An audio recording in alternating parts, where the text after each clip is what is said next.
And welcome to another episode of Nights at the Round Table. What is up? It's your boy, MANWELL'S. Feeling good, feeling kind of Ricky Bobby right now, as Bobice would say it. You're welcome. Speaking of Bobice, That's her right there. Hi. We have the queen right here. We Hello. have Be Real right here. and special guest. And special We have guest Bonzo. We'll see how long he stays. Yeah. We'll see how long he stays Special in here. guest. Thank you so much. Hey, guys, we're going to talk about this wine real quick. I'll talk Vino, about bro. it since I'm not going to. Let's get into I'm it. not good at this. This is Rex Goliath, the legend. It's a rooster with some regal things on it. Oh gosh. The giant 47-pound rooster. I don't get it. It's a Pinot. Well, okay, it's a red wine. He looks like so the rooster stop off there. of Robin Hood. You remember Yeah. that? Oh, the cartoon Robin Hood? Yeah. Such Oh, a that was good lightweight one of my favorite cartoon. movies, man. It's a Pinot Noir, so those are It's kind a of lighter wine, sweeter. Yeah, you Yeah. can. Anyways. have notes Yeah. of. Oh. His oh, Royal sorry. Welcome Majesty back. Rex Goliath was a Treasure Circus attraction. Oh, he was real. Still no notes. 47 pounds. Cool. What? Rex Goliath. Let's see how it tastes. Damn. Right. It was a Cheers. real rooster that was 47 Here's pounds. to love. Here's to love. Cheers I'm gonna to talk. love. I'm gonna What's that talk. movie You guys from? taste it so that nobody's not talking. We appreciate Good. you. Who's that from? Down to Love How's by it feel? Renee Not Zellweger. bad. That's actually not bad. Yeah. It was a good movie, wasn't it? That's actually not. You know yeah. what? I like that do wine. you like it? I really do I like like that I do wine. not like yeah, it. it's solid. I do not like it at all. We don't? okay. Well, Try one more Manny, time. Give it try one more. time. I'm Give gonna it say one more. again. I don't like it. One more. Watch. 3 out of 4 nights. Gym say socks. yes. Tastes like gym socks. Get out. All right. Well, it got 3 out of 4. Okay, today we're talking about love, and we were so privileged to get you guys to write in questions about Yeah, love. Thanks for doing that. A lot of them came in, and we picked some of our. We're gonna try to go through as many as we can, Right. So that Honestly, you guys there was can so get- many good questions. There was I really was good like, questions. I could see episode, Yeah. Yeah. 2 and 3 from We've these decided the whole of questions. season 3. Well, no, I'm kidding. Yeah, no, no for real. discussion Like on it's and yo, thank you for writing in because we know that this is not like the easiest thing to talk about, which I'm sure a lot of people didn't write in because they were probably scared. Yeah, we're not giving we're any gonna put you on names or blast. Instagram Full name. handles. At Jabroni29 says, Why can't I get a girlfriend? Hey, so we're gonna jump right in, okay? People know about the love languages, but what are the fight languages? The loving way to fight each other. Is there a book for that? Or there? were they asking? There is not. They're just okay. literally saying we always talk about love languages, but what are the fight languages? Like, how do you fight in a loving way? Emotional abuse. No, I'm kidding.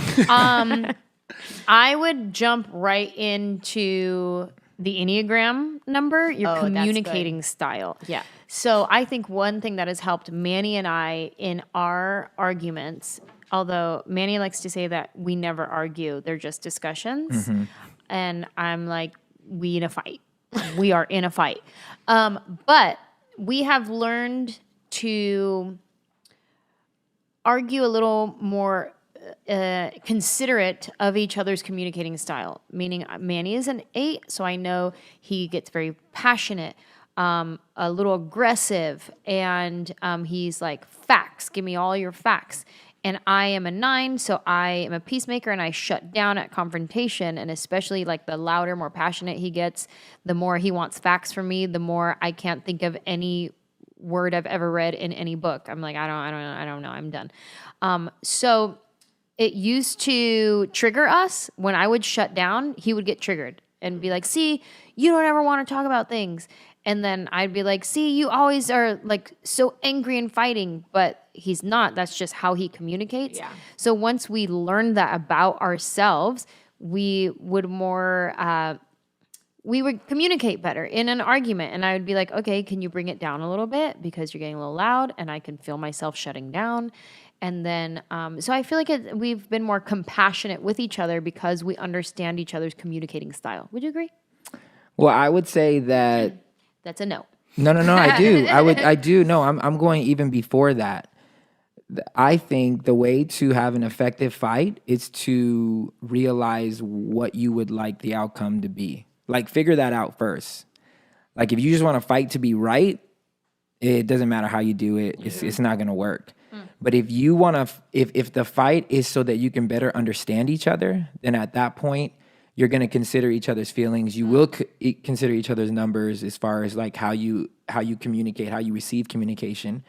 But it's because both people want to get to the point where they have a resolution, not just let's see who can be right and who can be wrong. Because I played that game before, and Yeah. being right and alone is not fun. There's an amazing book as well, jumping in on that, because I guess no one's really written the fight languages yet, but there's an amazing book that I read called Love and Respect, and it's by, have that book. in case you would like it, it is by, what's his name? Oh, yeah, Emerson Eggerichs. Probably said that wrong. Sorry, Emerson. But it's basically love she most desires, the respect he desperately needs. And it talks about getting on this crazy cycle that we often do, specifically in like marriages, I guess, like between a man and a woman, those relationships, the women's emotional desire to feel safe and to feel loved. And often that's the first thing that goes in a fight from the man. And often the first thing to go from a woman is giving a man respect and really just like honoring who he is as a man. You know, it's easy to tear down, like have quick jabs, low blows, whatever, at a man's like So good. masculinity, whatever. So I would say if you give love to a woman and respect to a man, pretty much you're not going to end on what they would call like the crazy cycle. Yeah, if you're legit, if you're just trying to be right, and Yeah. arguer, if you guys fight and you're just trying to be right and prove the other person wrong, then there's no hope for that argument. It's just not I going to have happen. that book and I should really probably read it. Honestly, it's an amazing book, and it's That like sounds great. outcome wasn't great, but I will for sure recommend that book to everybody because it was phenomenal, teaching me about not just my marriage and my ex-husband, but it taught me about even in the workplace, like with my boss and like the people I work with my dad. It's Wow, it's for good. all the men and women in your life. Good. Hey, second question. Is there such thing as love at first sight? Ooh. Ooh, I'd Oh, probably should say I walk by again? That's the old good. pickup line. Do you believe in love at first sight? Well, if Should you I don't, walk- should I walk by again? You know what? I would probably say because my understanding of love is deeper these days. Yeah. So I think you like when you're younger. Again, I'd say like for those of you who are in high school or whatever, you got your little boo thing. Like again, what you have is love, probably, hopefully. But you're like in the kiddie pool of love because you just yeah. don't have the capacity, So I think like at that point there can be this like instant attraction. But sure. again, you Sure. can't really love a person until you know like the not so nice, sexy stuff about that person. Yeah. And so I would probably say, hey, probably not. You're just really attracted to them. And again, that might be the open door Good to like, hey, I doorway, want to yeah. fall in love with you, whatever that looks like. But again, I'd probably say, nah. Cosign. Cosign. Cool. Keep it moving. If your partner knows the love language you receive best, but they still love in their form of a love language, does that mean they don't love you? And is that them being selfish? Does that make sense? Yeah. So if I Yes. know that you're touch, but I love and gifts, You just keep giving me and I just keep giving you gifts and Yeah. not touch, does that mean that I don't love you and I'm selfish? I think it can mean a couple of different things. I mean, these kinds of questions, we got a lot of them of like people's situations. It can mean a myriad of things. If we had more details, that might help. But I think, yeah, by and large, that usually means that someone either just doesn't know love languages. So it could be an ignorance thing. They just don't know.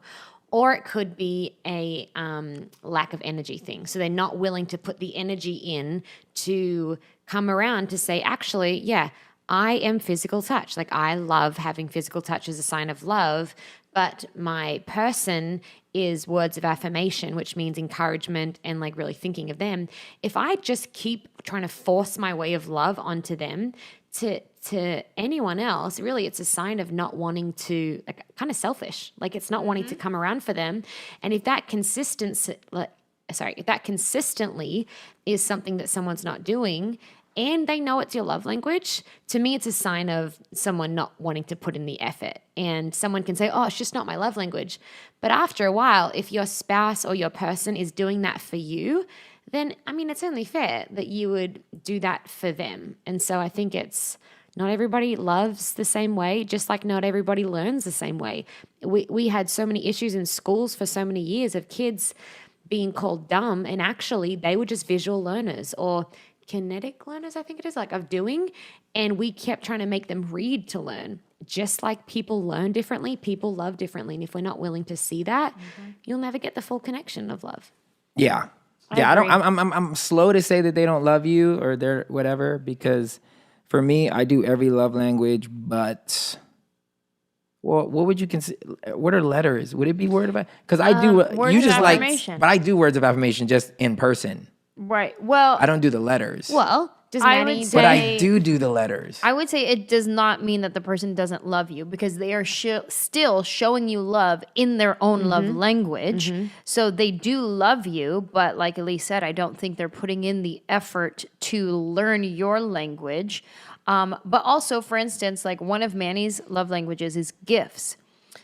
I hate getting Manny gifts because he does not like little trinkety things. It has to be Buy him a car. expensive, designer, Rolex. Stop, No, that's not- this is very serious. Like he's very particular about the things that he likes. He's very much about quality over quantity, and those are all good values. But like my husband does not want like, oh, I found this little whatever knickknack and I thought of you and brought it to you. Like that's not the kind of gift that he likes. Like he's like, I found this new Tom Brown cologne or whatever one of your designers are. I don't know. But That's good that you remember Tom Brown, but not Like- cologne. well, I don't know. See, and it's like I know what Tom. I'm like, sorry. I hate getting him gifts. And Manny will say, no, it's just you haven't taken the time to learn like fashion and what I'm passionate about. And I don't know. I think it's such a fine line of like, I can't be passionate about the thing that he's passionate about, which is fashion and like learn all the designers and the brands, but I can respect that that's what he loves and desires. So, but then it does fall a little bit on me not taking a risk. Like I've taken a risk a couple times and tried to like get him something that's like designery and name brandy, and I missed the mark. And instead of going, okay, let me try again, I'm like, see, I'm not going to do it. Forget it. I I'm already looking tried. real shallow right no, now. here's what I would say. You don't know. It's okay to like nice Yeah. things. But wait. Also, though, what you're saying is, I don't need you to be passionate about the person doesn't need to be passionate about the subject. If they're passionate about you, they just inherently become passionate about what you dig. So I never even looked at comedy before getting married to you. I never went to comedy clubs. I never cared about comedy. I didn't even think comedy. You know what I'm saying? The last Wasn't comedian I even liked was funny. like Dane Cook, you know? And I still like Dane Cook, shout out. But other than that, like I never cared about comedy. But then I married you and all of a sudden I know everything about comedy. You know what I'm saying? well, 'Cause- relax. well, you know, Just kidding. I do. I've seen kidding. I've seen more, specials, more everything Yeah. to study them so that I can give you ideas and so that I can chime in on your life and your career. Pause. Take that back. He's not giving me ideas based on other people's stand-up. I don't know what that meant actually, but just No, a little like creative clarification. ideas. Like this person, they're doing this in their intro or their outro, or you know what Yeah, I'm saying? yeah, Let's yeah. open You our notice a minds lot up. of things. Yeah, let's Yeah. open our minds. Let's try this. Let's try that. But I become passionate about it. I would also say with that though that love languages, like nobody wants a shallow version of their love language. Nobody wants, if they are words of affirmation, that someone would throw them a generic encouragement, "You're great," on text and say, "Well, I did it." No one wants you to be with them on your phone the whole time if their love language is quality time. No one wants you giving them a side hug if their love Right. language is physical touch. Nobody wants you to give them a gift that you just found on Amazon the day of that you didn't really think through. Like everyone has that. And if it's an acts of service thing, no one wants to do something because you had to ask them to do it 5 times. Like every single part of the love languages, like it's very easy to be lazy with love languages too. Like I can be like that so often. So I think it's like gifts isn't the only thing that can be hard to buy. And my dad like is a big gifts person as well, and he kind of is like Manny. He'll just get himself stuff like if he wants it. So it comes around to his birthday and Christmas, and it's like I don't freaking know. Yeah. Like with Manny this year, I had to think. I was like, what the And you crap did am I so meant to good because get he with loves this guy? these. Elise got us enjoy these challenges. glasses. Yay, with my name on it. It's like how I do it. It was you know what I really mean? a gift for herself. Kind of, and that's what's great about that. But I would just say like every love language I think has a lazy element, because I've been with friends too that are like, one of my love languages, I think I'm all of them, by the way, but like quality time, but they were on their phone the whole time. Like, what? We spent time together. And I was like, but you weren't Right. present. And also, just to touch on too, where you're saying like, I feel like I look real shallow right now. I think any love language, just like any Enneagram, has a yes. shadow side. Yes. So my love language being words of affirmation, I could look shallow too. Like, I just want you to tell me how great I am all day. Like, that could make me look real shallow. But it's I not. do a ton of words of affirmation. I just don't do the letters. That's true. And that's what you like. Yeah, Ange does a lot of gifts. She just doesn't do the fashion. No, she doesn't do any gifts. See, but every we can all do that. There's no Like, effort. There's no effort in the gift giving category. But literally, I I'm just a think terrible wife, you if I guys. were her, I'm really terrible. No, stop. If I were her, I would just walk into my closet and be like, "Oh, he has a lot of this. I'm just gonna go to the store and get something that looks relatively similar if to you're this." out there and you have a spouse that is gifts as a love language, we want to hear from you. hard. Give us ideas because it can be a hard one. And just a real quick story. Maddie and I were shopping in New York, Maddie and moment. we went to Maddie moment. Went to The lab. The lab. Oh, yeah. The Lululemon lab, where it's like more fashion-y type stuff. And I picked out the shirt for Manny, and I was like, okay, I think he will like this. I'm looking at the cut and feeling it because he always feels the shirt to make sure it's good quality. So I'm like trying to do all the things that he does. Like, I'm trying my hardest. And I'm like, okay, I'm going to go with this one. I think he will like it. It's a bright color. Sometimes he likes bright color. Okay, I'm going to do it. Meanwhile, Maddie over here is like trying on this other jacket. And Maddie's very fashion, you guys. So I'm like, she's trying on this jacket, whatever. She's like, this is nice. I like this. And she's talking about like the cut of it and whatever. I'm like not understanding that language. And I'm like, okay, cool. Yeah. So I go and I give Manny his shirt and he's like, oh, cool. Thanks, babe. You know, I'm like, oh, okay. And then we go back to the store, everyone all together. What does Manny do? Go straight to the jacket that Maddie picked out. And he's like, yo, this is fire. And I'm like, damn it. See, I knew, like, I'm just going to have Maddie pick out stuff, and I'm just going to say it's from me. Oh, do that. Good Hey, idea. I don't think that's a bad idea. I mean, I don't care. At the end of the day, I'll just return it and get something else. It doesn't Which matter. is what he's done to all my gifts. But I'm appreciative that you tried. At least you tried. You know what I'm saying? That's what it counts. And I would also say, back to the question, which we somehow got off the topic of, but back to the question. There is a difference between somebody not quite getting it yet and someone like being on the journey. And I think celebrate those things. Like if the person that wrote that, if like your spouse is like her husband, is like, say, your physical touch and he's trying and you can tell, make sure you celebrate that. Like celebrate little stuff. Yeah, the little stuff on the way. And part of that is like teach him what you like as well. That's great. Thanks. My husband said he's not in love with me, but wants us to stay together because he likes the way our relationship is. I'm happy with the way things are. How weird is this? First off, I don't think it's weird. I think it's bad to use words like that if what you're saying is authentic and true. Like if you legitimately are like, hey, I'm cool. Like this is totally fine. Then it's not weird because there's way too many people in this world. There's way too many relationships. There's way too many couples that have different vibes. They do life differently. And some people are legitimately content with just being best friends. Some people are content with just being sex partners and then they're best friends with somebody else. And so there's a lot of us that fall in between or whatever. Like nothing's weird as long as the two of you are like happy. If you're genuinely happy, rock with it, roll with it. You know, like don't call co-sign. yourself weird. I would co-sign that if you are genuinely happy. I would say, and this is me putting my own perspective on it because I'm like, I don't think I could be happy in that situation. But like you just said, there's so many different people with different preferences.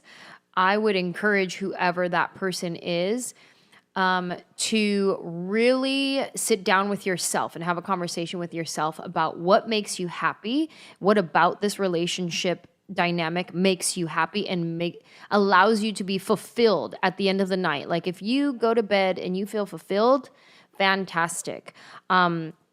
Part of me gets it, like I would have, if it was my friend, like if I was talking to a good friend of mine, I would have a little concern and be like, okay, so this person's not in love with you, which means you're not experiencing what that feels like to have someone who is in love with you, adore you, want to be with you. And those are feelings that are so beautiful that I, as your friend, would want you to experience. So I remember this little like cartoon picture that I saw a long time ago, and it was this little girl. It was like a little story, right? This little girl, she had a pearl necklace that her dad gave her, and it was pretend pearls. Obviously, she's like 4 years old, right? She has a little pretend pearl necklace, and her dad would come to her and say, can I have your necklace back? And she's like, no, Daddy, it's mine. He's like, okay. And then he would come to her a couple days later. I know you love your necklace, but I want it back. No, it's mine. This is my necklace. And he's like, okay, whenever you're ready, I would like the necklace back. And finally, she gets to a point and she's crying, and she comes to her dad and she gives her dad her necklace, and she said, you want it so bad, here, you can have it, and gives him back the pretend pearls. And then he hands her the real pearls. And he said, I've been waiting to give this to you, but I just needed you to let go of that. So I would tell my friend in that situation, like, make sure you're not holding on to the fake pearls when there's some beautiful diamonds out there waiting for you. Wow. That's really good. Yeah, that's it. It was good. I feel like we should do a ministry call right now, but we won't. Well, bow your heads, close your eyes. I would say the same thing, and I think often we can all only speak from our own experience, right? And the things that for me, being a pastor in ministry, there's been a lot of people I've spoken to in situations like that. I've had people that I love closely in situations like that, and for me, it's been very much like, if fear wasn't an option, like if you could go into that headspace of like, you weren't afraid of being alone, even though this person's not saying they have any fears or anything like that. But if you weren't afraid of being alone, or if you weren't afraid of like going back out in the dating scene, or if you could have the marriage you wanted in the blink of an eye tomorrow, would that be this marriage? Like, would that be this one? If you could have what you really wanted, what you'd prayed for, what you'd had in your head as a little girl, is this the marriage you want? And if it's not, are you still staying because of the fear of being alone or the fear of starting again? Now, I'm not advocating divorce. I never have. Anybody that knows me knows that I believe in marriage now more than ever. So if there's a possibility of going on that journey together, but I'd also say if you're afraid of being alone, that was my biggest fear. And I stayed for a lot longer than probably was justifiable, to be honest. But to me, I had to come to a point with me and God that he honestly took me on a journey, him and my therapist, where I was okay being alone. And I would rather a life that I loved single, that I would be really happy with today is the day kind of I pictured. With the life I'm living now, I really had to be okay with that when I was in my marriage and realize, hey, ELYSE, being single with an amazing community and amazing friends and a very real, thriving relationship with God is so much better. I know it's scary, but it's so much better than staying, than being in this. And I think often the fear of the unknown is the thing that we try and convince ourselves is, oh no, it'll be okay. So. Yeah, I guess at the end of the day, it really just depends on if you're being real with yourself.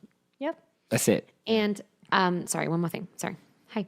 I remember when I was going through it, Chris Kane was a very big influence in my life. She's a fellow Australian, obviously, but she was very close with my parents. So she was kind of like a big sister for me growing up. And during this time, I remember she said one thing to me. She said, ELYSE, while there is still life, there is hope. And so I think if this isn't a situation that it's like, okay, see ya, peace out, I'm gone. I don't think that's ever a thing immediately. But really going on that journey of praying and seeking God, if that's your thing, I would suggest it. But hey, is there any life in this? And praying for some life to come back into that, and seeing a therapist and doing the things that you have to do, because I also know a lot of couples that have been in that situation that came out and literally fell back in love with each other through going through some healing and walking through steps in what they thought was not possible, turned into an incredibly amazing, thriving, exciting in love marriage again. So that is actually possible. Mm-hmm. Only you know. Sorry. Yeah. I wish we knew you. Totally. But only you know. How do you keep the spark alive? Hubby and I have been married for 7 years and get so distracted by the day-to-day. We don't connect as much as we did or should. Spark it. You can start with some herb. Not just kidding. I'm just kidding. No weed. But yeah, no, maybe if you want But maybe some weed, CBD arousal oil. Eh? Some weed helps. Hey, come on. Sometimes, you can smoke it CBD. up. Married for 7 years. Keep the spark alive.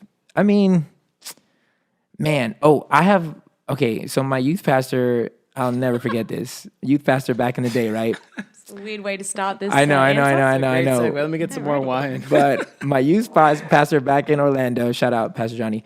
Pastor He's a Johnny. great guy. Good looking dude, right? And his wife, super good looking. Their whole good looking family. But there was a good segment where he started getting fat, and he said it. He's like, he was getting fat. And one day he gave a sermon where he was like, sometimes I feel like my relationship with God is paralleling my relationship with my wife. Like I kind of stopped dating her. I stopped doing the things that made me attractive to her, and vice versa. Like I just kind of stopped. Yeah. I just gave up. And I got out of shape and I got big and I whatever. And he's like, it's kind of like the same thing with God. I stopped doing the things that once kept our romance or this relationship on fire because I just got comfortable. And it's like, well, she's not going to leave. So let me just, I'm going to be me. And it bothered him so much on the God side that it translated over on the human side.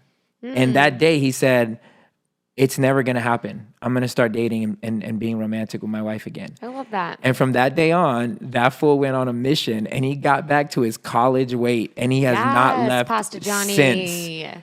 And his wife stays hot. He stays hot. He just stays like in this zone where he's like, that. I'm not going to give up. I'm not going to be one of those husbands that just say, this is life. She has to accept me how I am. And to this day, if you see him, college weight, still looking hella good, the whole family, I'm like, man. And this is why that sermon has stuck with me for 15 years later, because his actions support that sermon every freaking day. Yeah. Every time I go back to Orlando or I see him, he still looks like college Pastor Johnny, which lets me know, man, he's not done wooing his wife. I love that. And he's not done wooing God. So I would say, to keep the spark alive, like, just don't give up. Like, don't just settle. And I don't know, I know you say you've been married. I don't know if you have kids, because I know that increases the difficulty and everything. But man, if there's things that your hubby likes, man, like, man, make it happen, and hopefully he does the same thing. Hopefully if he knows there's things that you like, I hope that he's keeping himself in shape or just whatever. If you like a gut, then maybe he lets himself out of shape. I don't know. Yeah, dad bod for the win. There was a study that more women like dad bods now than abs. Really? I don't know how true that study is. Yeah, I heard it on this one talk show. I would say there's definitely so much truth to what my husband is saying. And in the same breath, I would say, even if you are not at your college weight or not at your ideal body for a man or a woman listening right now, that you can still put effort into yourself for your marriage. So let's say you're not at your goal weight, but maybe you just start making a few more healthy choices. And instead of eating whatever you want and not exercising, maybe you just start going to the gym a couple times a week. Not so that you can be this society version of what's hot and sexy, but just so you can feel healthy yourself. But just to point out, though, I only was talking about weight because this was specific to Pastor Johnny. So I did not, nor am I saying that weight is whatever. Like for him, that's what it was. No, but I think Ange is saying, sorry, I don't want to put words in your mouth, that that's like how you feel, especially for a woman, is a very important thing. Sure. So yeah, it's really, you can be whatever weight and still feel sexy, but it takes effort to do that, and whatever works for you and also what works for your husband. Like, for instance, Manny and I, there's things that he loves that are sexy to him. And for me, I would say what makes me feel sexy is when I'm confident. When I'm confident, that's when I feel sexy. Well, it turns out for me, when I'm confident, I'm wearing jeans, tennies, I have my hair pulled back in a ponytail, and I feel strong and I feel confident. That's not what translates as sexy to my husband. But I have done a lot of self-work on me just recently in the past year we talked about it in season 1 about letting go of shame and guilt and any of that stuff for the stigma we've had in the church of sexy and being sexy and like, don't make a man stumble and whatever. There's so much that comes with that. Right. That I've had to do a lot of self-work to release that and be okay with my sexuality, be okay with being sensual and sexy and wanting to say dirty things to my husband if that's what he likes and that's what turns him on. Being okay with that first, with myself and my own body, and then offering that to my husband. Otherwise, it gets back to like love languages. It's forced and it's not real. And I'm just saying, and I'm not comfortable. He feels that I'm not comfortable. What turns him on is me feeling sexy and me feeling good with myself. So whatever work you need to do on yourself so that you can feel sexy and empowered, do that. And I 100% will bet that'll turn something on in him as well. And your connection will be heightened for sure. What do you think, B? No, I think life is crazy. And so there's a lot of things that sometimes could get in the way, especially when it comes to like, sex or having those intimate moments. I was just listening to a podcast the other day and it was breaking down relationships in 4 spaces. One, you have the business. So that's like, we're talking bills, all the things that got to get done, utilities, all that kind of stuff. Then you have the erotic space, which that is obviously like sex, anything that has to do with something sensual. 3, you have play. So that's the stuff you do for fun. We're going out to see movies. If you like to play tennis with your partner, you're going to play tennis. And then the last one, so it was business, erotic, play, and then intimate, the intimate space. So that is not the actual like sex we're connecting, but that's I am sharing my secrets. I am sharing my fears, the things that I'm struggling with. And so this doctor was just talking about in relationships, a lot of times the erotic is the one that suffers first. Because we're like, if you could think of it as you have 100%, okay? And it is divvied up into these 4 spaces. And if you were to like look at what's going on in your life, what you're putting your effort towards, what you're being intentional on, you'll start to see that the numbers can get off. Yeah. And so allotting like you time to like actually focus on that erotic space. And so I thought it was super helpful in the way that he categorized these 4 spaces in any That's super romantic relationship. There was a guy, like a pastor friend that wrote a book, Rob Kettling, in Minnesota, and his wife, her name is Becca, and they were out to dinner one night. They had 2 kids, I'm pretty sure at that stage. He'd put on some weight, going back to your story, and they were at dinner with just friends, the 4 of them, on like a double date, having fun. Everything was fine, and Becca's the sweetest. Again, she's like one of those, like, I feel like you see every like dude pastor, and then their wife, you're like, what? Like they're just like effortlessly hot. And she's like stunning. And so they were at dinner. Anyway, so Rob's like said this one-off line. Like they were asking the question, like, what would you do if your like spouse died? Like, would you guys date again? Would you stay single? Doing one of those kind of what ifs. And Pastor Rob was like, I don't know. I'd have to lose so much weight. And she goes, oh, so you'd lose weight for someone that you haven't even met yet? That was good. But you're not gonna. You wrote this book in the end called "Change Before You Have to," and I think if I'm constantly like, if my life was to change right now, I'm not married, but like, for example, am I even not just even the spark in being married for 7 years, but like, am I the woman physically, emotionally, spiritually that I want to be when I get married? Am I the woman I want to be when I get the career, ministry, job that I'm asking God for? Am I the woman? So if I'm always taking responsibility for myself, am I becoming the woman that can sustain the prayers that I'm praying? Then I think we're good. And then you get into a marriage and relationship. But if you both committed to that, I mean, I know it sounds simple, but I think if you both committed to that, to the those 4 spaces in marriage, and then you come together and talk about it, like yes, there are seasons of busy and seasons of kids and seasons of whatever, but you'll always find each other again. I wish I could be at that dinner. You know how intense? How What did that he is. just like respond? in the corner, and you like. Pull Well, out he your did. phone. He lost a World bunch of weight. star. He lost a bunch of weight, and the crazy thing is about her, she is the sweetest. She's like a Maddie, like she's so sweet. And so for her to say that, it's like, dang, I love it. That's good. you Hey. gotta lose the weight for someone you haven't So even does met. breaking consecration affect it in a negative way, meaning love? What does that mean? So basically, sex before. So this is a Christian saying that she had sex before marriage, and does it affect finding love in a negative way? Can you read that question one more time?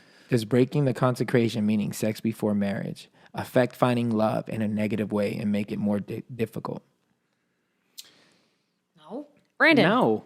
Okay, this is me assuming, so I could totally be off There's here. a lot of assumptions that probably need to be made. But you are probably in a space where somehow they have convinced you that you are now disqualified from having an amazing partner someday, an amazing sexual relationship with that person just because you had sex before you were married. I just think some of the times the biggest thing that you got to get over is your own shame. You know what I'm saying? Like, you did it. Okay. All right. Where do we move from here? We Go do it continue to go again. forward. I had Go multiple people. perfect I had it. multiple people ask this, and I kind of answered. I try to answer as many people on Instagram just in case they don't tune in. And I had like 3 or 4 girls ask me this. It's funny that it was the girls, no guys. Niggas is like, I'm good. Guys can separate it way more than women. Yeah, one girl was like, she has anxiety attacks after Yeah, every I time get she that. does something.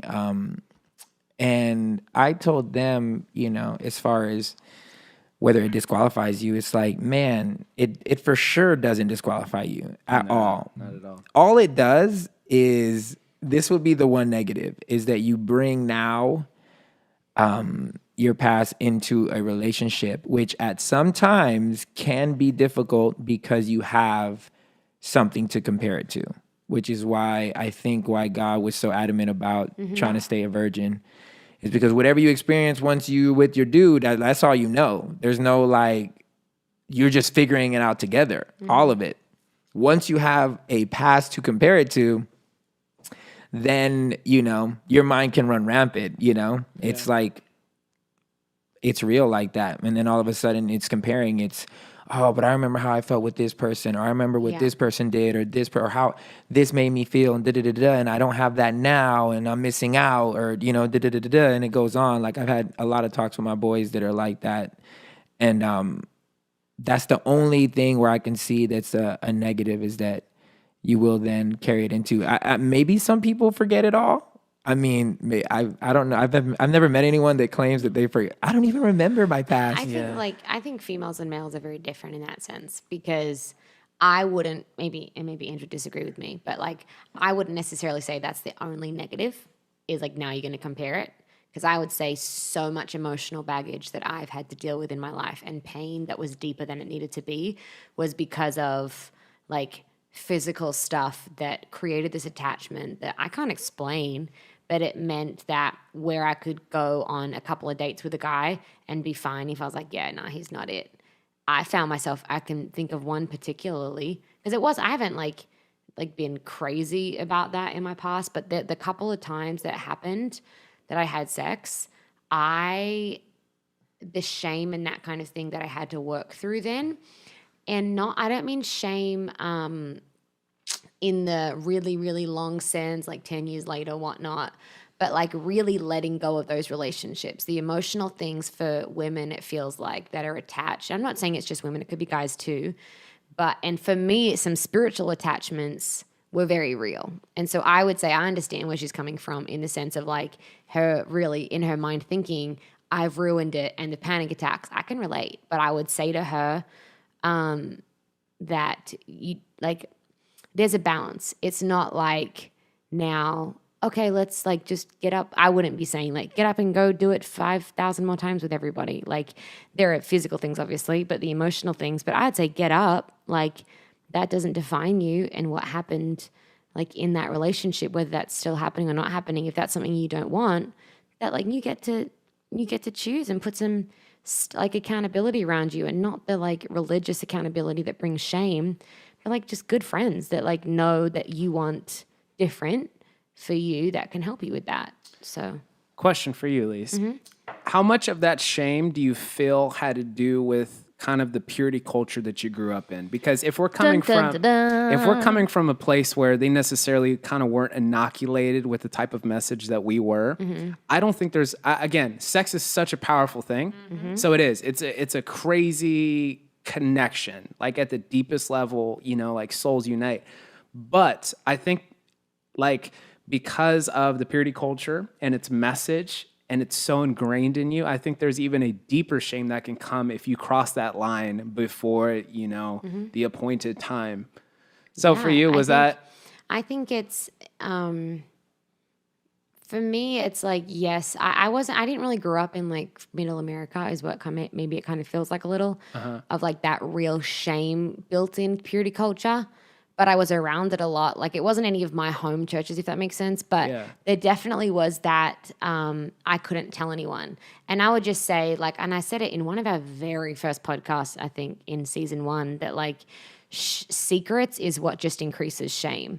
So with those inverted, like those purity cultures and like the religious settings where it was like, you're pure, right? You can't wear white if you've like had sex. Like you can't wear white ever again, or like whatever. Like I know people that didn't wear white on their wedding day because they really thought they couldn't because they had sex. And so to me, it's like, dang, like I wasn't a part of that. But I do think that what those cultures do breed is secrets. And I think secrets are the things that like piles on that shame. Does that make sense? Yeah, because where there's like, where you can be honest and open about it, that shame, like as soon as I had told people, the shame and the weight lifted off. And I freaking told my parents first, which is like, we all know that my relationship with my parents is real close. But yeah, I think shame happens on both sides. Like, especially if you're listening and you're not a Christian, I think the shame that happens outside of the church is like, damn, I got shame. Yeah. Like, damn, I slept with this nigga. Like, damn, like I got. He ain't call me back. He ain't whatever. Right, you so can he feel just, stupid. you just Yeah. feel stupid. So the shame is more like,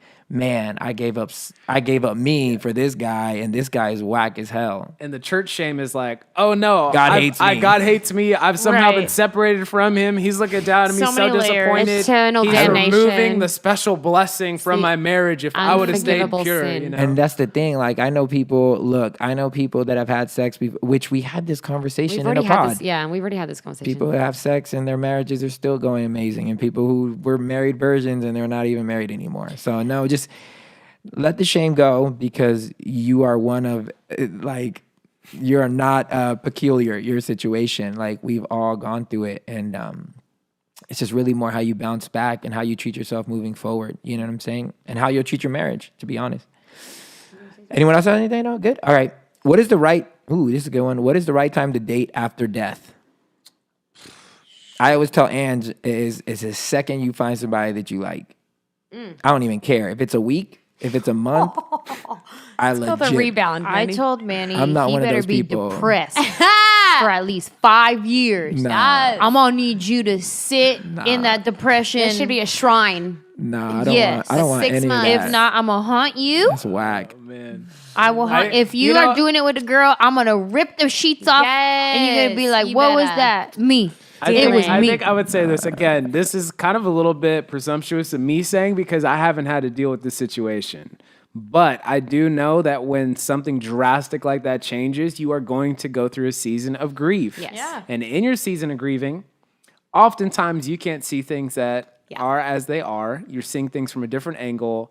And again, I mean, that grieving process could last years, but there is a huge part of that up front that is the most painful.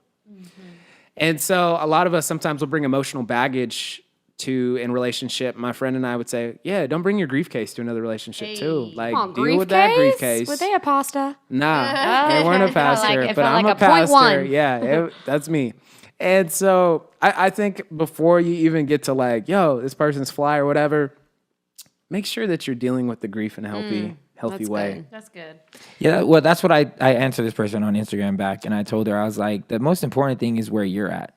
Because if you just, if you're not ready and you just want to get into something out of loneliness, then you may just end up leaving a trail of hurt people behind that you're not going to feel too good about.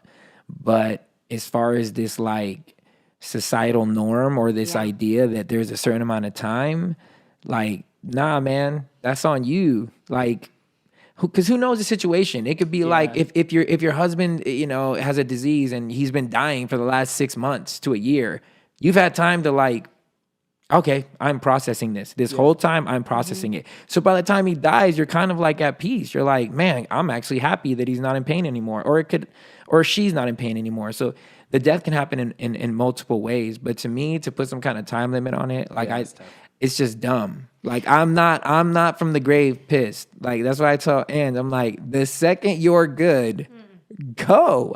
I will be pissed if you're doing some like pseudo like, yeah, I just miss Manny. Cool, you miss me, but nigga, go be with somebody. Like, go have fun. You're young. I mean, I will, but you can't. Oh, okay. Yo, there's a really good book by Sheryl Sandberg called Plan B, and her husband died in a freak accident. He fell off a he had a brain aneurysm, fell off a treadmill. They were in Mexico on vacation. Someone found him in his gym. Like you'll find that in like the first chapter. I don't remember anything, but like it's so sad what happened to her. And I remember reading that. Now again, I didn't go through a death, but it kind of in moments, you know, grief can be very different for everybody. But it was a death to me of some sort. And I remember her saying something like, olden days or back in the day, they said 30 days you were grieving, and then they would encourage you to go and find a new partner, new husband or wife. And I was like, dang, that's so soon. Because I remember reading it and it was like around the 30-day mark for me. I was like, dang. But honestly, part of me, now everyone's different. Part of me, it gave me hope because it wasn't someone saying you have to wait 10 years being single. Right. So I think the only thing I'd say, and again, it's kind of weird, but it's okay to have that hope that you're allowed to marry again. You're allowed to love again.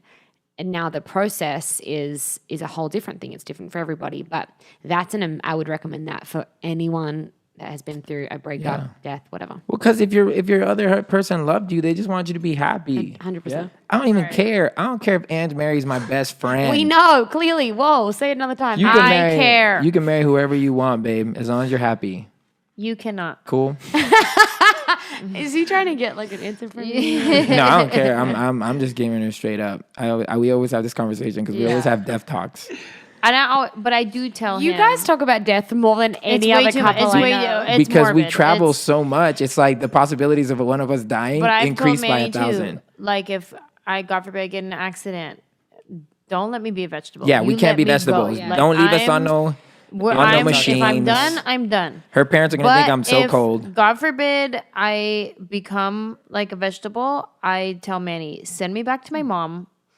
If we're still young, like send me back to my mom. She'll take care of me. You go live your life. Like, don't spend your life. But we're not going to let it get to that because if you're on a machine, I'm pulling the plug. Thank you. Same with me, though. Don't give me the next question. Don't give me no chance of being a vegetable. Okay. Next question. Pull the freaking plug. Next question. Hashtag. Yeah. Hashtag pull the plug. What's the best age for marriage? Man, that's weird. There is no best age. 21. It is all be out of debt. It is all dictated about where you're at in your life. Totally. Like, okay, take time to get to know you, make sure finances are in order, and then just be the best you can be. And if at that point, marriage, I think like if you got good people around you, I think they could help let you know if you're really indecisive when it comes to that. And I don't care. I think you're never fully ready, to be honest. Nah. So at some point, you're just going to have to jump off the cliff. That's true. And It's that's so really what it hard. feels like. Just Marriage is so if you're hard. asking what's the best age for marriage, it's not your age. Keep going. Yeah. Give it a little more time. Yeah. Yeah, that's very so good, true. actually. If you're asking that question, you're probably too young. Yeah. There's no 35-year-old that's like, hey, I'm just wondering. No, it can be anything and everything. There's 21-year-olds that I've known that have been married since 21 and they're working. Maddie. Yeah, Maddie got married at 21. There you go. She's Maddie an moment. old soul. Yeah. How can someone who has never known the love of God truly know what love is? Love is patient. I'll love take is it. kind. Love is not jealous. Love is all the other things in that one. Ooh. This is a popular misconception in the church that you have to know your version of God. The person has to know your version of God in order for that to like make sense, right? I believe we are all God's creation. Amen. So God speaks to us in our own ways. So there could be a human on this planet that has never stepped foot into a church and will never in their lifetime say the word Jesus, if that's what this particular person asking the question is saying. And I believe that that person can have their own encounters with God every day, from smelling a beautiful flower to looking at a sunset to anything that they find lovely and beautiful. I believe God is in that, and they are having an encounter with God, and they are feeling love because God is love. So whether they say Jesus, Allah, Buddha, whoever, it doesn't matter, because we all as humans experience God in our own way. So I believe all of us have at some point in our life experienced the love of God, whether they can articulate it like that or not. Cool. No additions? No, I'd right. say So I think we're all created, one, in the image of God, but then two, meaning we all have the capacity, and there's something inside of our heart that knows how to love naturally. I think that is naturally our disposition coming into this world, is to love. And I love it in LINKTREE. He says to love another person is to see the face of God. And I think that's so beautiful, because you might not even have a relationship with God, but to love another person unselfishly, unconditionally, putting that person above yourself, giving of yourself, man, you were seeing God in that moment, in that beautiful transaction between two people and two souls. Yeah. What was the question again? Can you say it one more time? It was just how can someone ever know?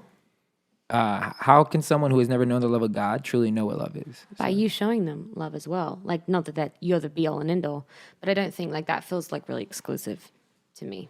Sorry, Yeah. that was probably No, a really yeah. harsh comment to end that question on. No, but it's good. How do you feel, or what do you do when you don't feel dateable?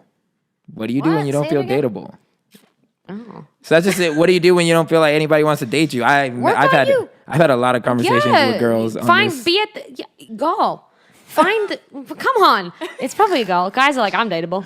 Yeah. Look in the mirror and is a girl. Do what it takes to get to a place that you know you're dateable. How do you think you're going to attract a guy that wants to date you if you don't think you're dateable? If you keep looking in the mirror saying like no one wants to date me, or you keep looking for guy, we attract who we are, know what we want. So if you But want, I do know a list of girls that I have on that are friends that are like, I call them the Y category, because they're super dope people and they're still not with anybody, and I don't know why. And so when they ask me, yo, Manny, like, what the hell? What do I do? I'm literally baffled, because I'm like, you're but so... That's a different question. That's different. But they don't feel dateable. different. They don't feel dateable because they have they're doing the work, successful, they're good people, they're legitimately like There's a lot of good legit women doing the out there, work. Yes. And every guy that they meet just ends up like not picking them. And so they So they feel like feel I don't feel like undateable. I feel like I'm not a dateable person, because for whatever reason these last 6 dudes, they were good dudes, and I'm in a great place. They just don't want to date me anymore. And they're literally like, I must be undateable. And I'm like, I'm looking at them like, I don't think you're undateable, but I can see how you feel that way. And so I don't really have anything to tell them, because they are doing the work. You know what I'm saying? So it's like, okay, so and I could see what Elise is speaking to, your self-confidence, and you as a woman being confident in yourself, confident in what you have to bring. If you don't like what you have to bring, work on you to make sure that you are bringing something to the table that you're proud of, and that you can say like, yeah, I know I'm dateable.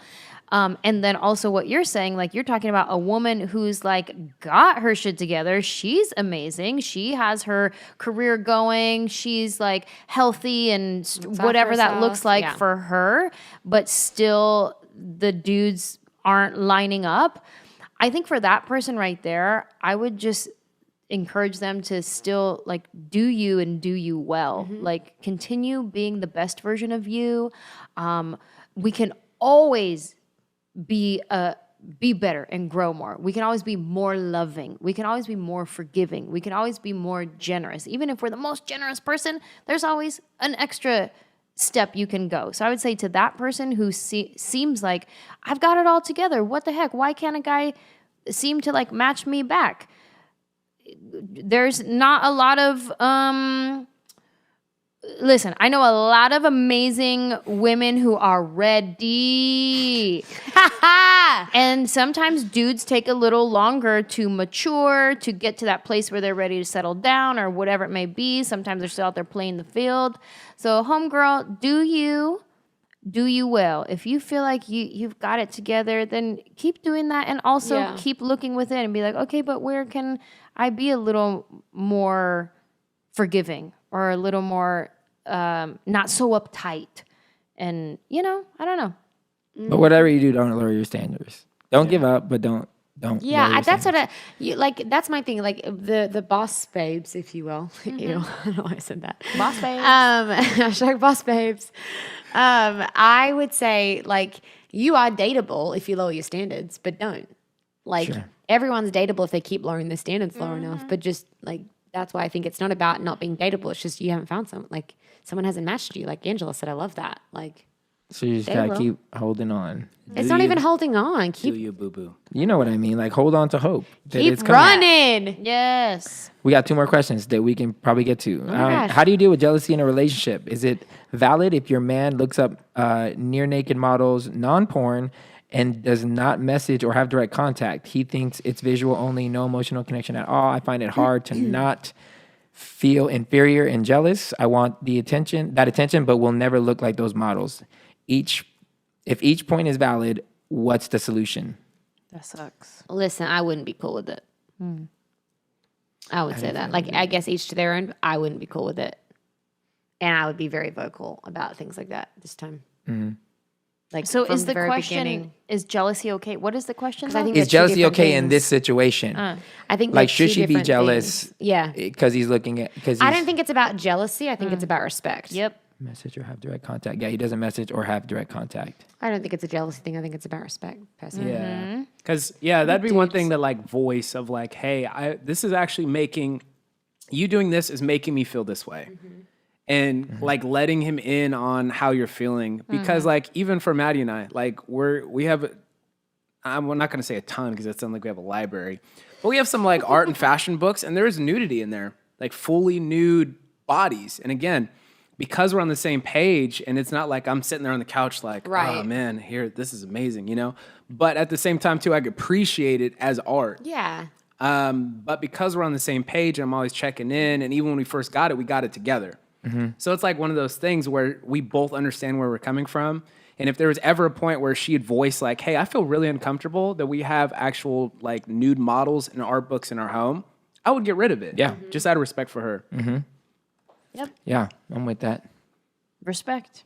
It comes down to communication and respect. If he doesn't know you feel this way, then it's on you to communicate it in a manner that is respectful, not like, see, why you always gotta blah, blah, blah. Like, that's not gonna get nowhere. That's gonna just start the crazy cycle that Elise was talking about earlier.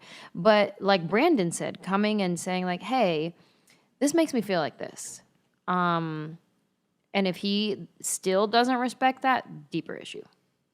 Yeah, I think a lot of we can hold it in for a long time and be a little passive about it and then one day blow up. I think that's a really good point. So I think how you approach that situation is also very important. If you are approaching it because it's gotten so big that it's become a jealousy thing, as in that's become so big in your relationship that it's now the Instagram models, for example, but now it feels like they're like just mistresses. That's obviously grown to a higher level than maybe it needs to be. Maybe you try just starting it off with a conversation and seeing how that goes before it's reached a level of blow up and it becomes like you're like bawling your eyes out when you're talking to him about it and like screaming about it. Like that feels like a deeper thing than maybe it needs to start at. One more thing to add on to that. Let's say you do bring it to him in a polite, respectful manner and he's like brushes you off and like, you're just being jealous. Like, no, you need to work on your jealousy. This is not about me. This is you need to work on your jealousy. One, very manipulative. Go back to our emotional abuse podcast. But very important. it's about your feelings being validated. Yeah. And I would say that to him if he were to come back and say, no, this is you just being jealous. And I would say, maybe it is. Maybe I do feel jealous when I look at that. And I don't want to feel jealous, but I do. So can you help me with my battle with jealousy by not looking at these naked women? Because it affects me. And yeah, you're right. I do have some work I need to do on myself. Can you help me being my partner? Yeah. At the end of the day, it all comes down to what you're willing to give up for each other. And I mean, that kind of seems like an easy one since you have someone right in front of you. But if he's not willing to, to make you comfortable or at least to like meet you where you're at, then maybe it's just not the nigga. Yeah, in the words of Drake. In the Girl, words of Drake. If he's not with it, why are you with him? with him? You know, I love that. hate I you love so that. So much, proud of Elise. I'm a great influence in Elise's life. That's my favorite. Yeah. Keep it moving, Hashtag my modesty nigga. is real. My legit struggle right now after a divorce, starting over in your 30s. I talked to this dude. He's a good dude. How do you navigate feeling too old to date / relate to younger 20s, but totally not feeling the vibe of all people your age ready to settle down or already married together? This may be less about finding love and more about finding your new place in an awkward age bracket. Yeah. Hashtag online dating. Go back to our How to Get It Love podcast. Yeah. Did he say he's late 30s? Yes. he found He's starting over in his 30s, and he's a good dude. He's actually a really good dude. I've been talking back and forth with him. Dude, man, this is a. I don't know if there is like a clear and easy way to navigate, because he's saying he feels weird with the people that are his age, but the younger women, he's not really. It's like, and I would get it. Like, I 100% get That'd be it. tough. Yeah, it's getting back into the dating game. It's like it's awkward and like you kind of figure out your vibe. That's the thing. Like go to join some communities. Like if you like a gym or a sport or like I don't know, cooking. Yeah, I don't know either. But I go kind of places feel like like it's not that, about like churches. Like for me, it's about like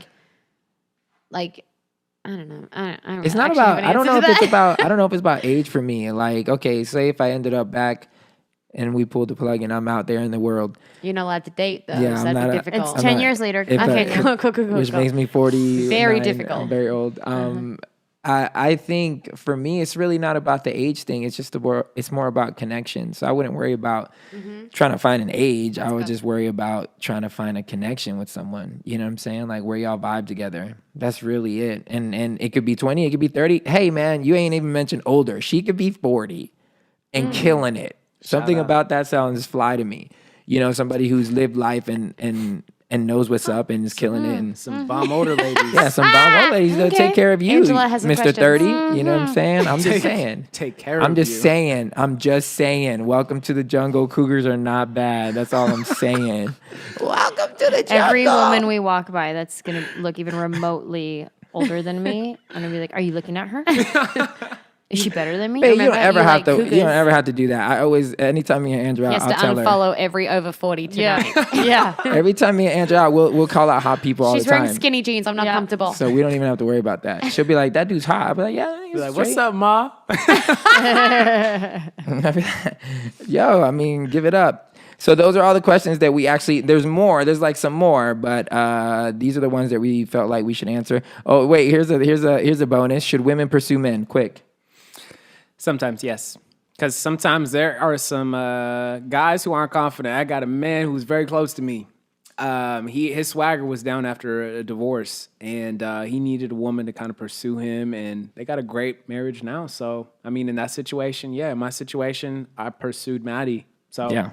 kind of go situations. That's gray. Yep. It's not black and white. No. Yep. I think it all depends on your motive. Like if you're thirsty chasing them, you don't have to back up, because then you're just putting yourself out to anyone. I think if you're that type of person that is kind of like the go and get what you want type of person, Get it. then go. Like, Yes. cool. Now, if he's like saying no, stop. But like, if you just see something that you like and you're like, what's up? Like that happens to me, but I do say no. Whoa. That happens to me a lot especially with older women. They'll just come up and be like, Skinny yo, jeans. what's up? Like, you're this and that. And I'm like, you know what? I appreciate you because you know what you want. You came and said it. You were being authentic. And I'm like, thank you. I'm Here's my married. number. Oh, I'm kidding. Thank you. But Stop. I appreciate it when somebody knows what they want. When it's not like I feel like, oh, they're doing this to everybody. It's just somebody who's like, yo. Here's my thing. I think What's you up? can feel desperation as well. Sure. So I wouldn't, but like, You wouldn't pursue someone? no, I don't think. I don't think I would ask someone out. I can like slyly pursue someone. I think you would. You're kind of good at flirting. So I think you would like flirty birdie. Yeah, ask that's what I someone mean. I'm out. not gonna be like, "Hey, I'm pursuing you. My name's Elise." Like, I No, wouldn't say but it like deep that. down, like you're the type of person that'll be like, "Oh my God, I'm gonna be I'm gonna be at yoga," and they'll be like, "I do yoga." Yeah, I'm just saying, I'm gonna be there. Teaching. I teach. Fridays. If you want to learn something, I can teach you something. That's it. Throw it out there and you go. And that's I'll throw yeah. suggestions, but I think pursuing gives me a different idea Well, in sure. my mind of what that is. No, because you probably see it as like the typical, way of guys pursuing girls. But no, I think in a cool way where you just throw it out first is still pursuing. But Yeah, it's 2019. 2019. Women can pursue that men. even too. Get what you need to get. You know what I'm Do saying? you? We're in a hot girl summer. So Hashtag. hey, so we're at Time's 60 up. some minutes. So Dang. thank you so much, guys. Oh, my one. We hope. Hey. So we're gonna probably do another one of these because there's probably more people that haven't asked their questions. So maybe we'll next do time an we throw it Instagram out. Live or something. Yeah, maybe next time we'll throw it YouTube out. Live. We'll have more people because we didn't put anybody on blast, so you can feel safe that we won't put you on blast. Hey, so we pray you find a seat at the table, but if you don't, you are always welcome at ours. We love you. Cheers. Cheers.